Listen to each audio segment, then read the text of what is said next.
বন্ধুরা, তোমরা সবাই কেমন আছো? আশা করছি খুব খুব খুব ভালো আছো, আর আমিও খুব ভালো আছি। সকলকে জানাই গুড আফটারনুন। চলে এসেছি আজকে আরও একটি লাঞ্চ থালি নিয়ে।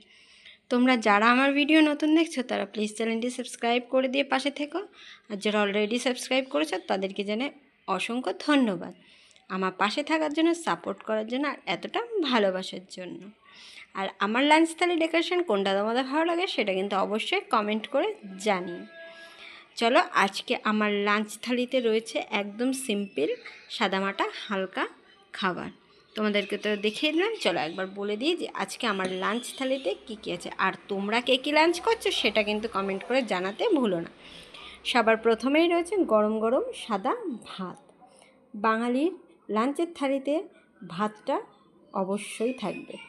চলো, আর তার সাথে আছে দেখো, আচ্ছা আমি বলার আগে তোমরা কে কে এইটা জিনিসটা দেখে বুঝতে পারছো অবশ্যই কমেন্টে জানিও, যে আমি বলার আগে তোমরা বুঝতে পারছো যে এটা কি। এটা হলো ভর্তা, বরবটি ভর্তা।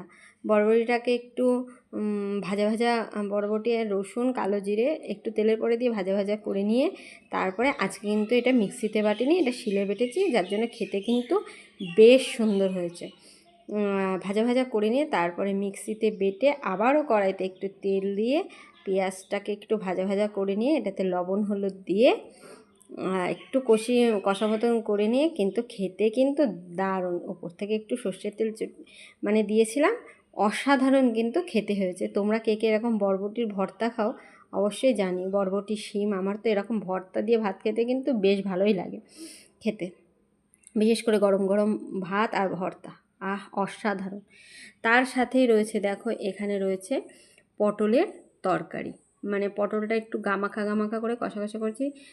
তোমরা হয়তো দেখে ভাববে যে হালকা বললাম, হ্যাঁ হালকা। এটা কাঁচা লঙ্কা দিয়ে আদা জিরে বাটা দিয়ে করেছি, একদম হালকা করেই করেছি।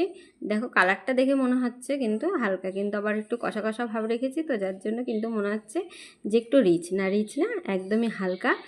পটলটা একটু কষা কষা করে রান্না করেছি, বেশ খেতে কিন্তু বেশ ভালোই লেগেছে।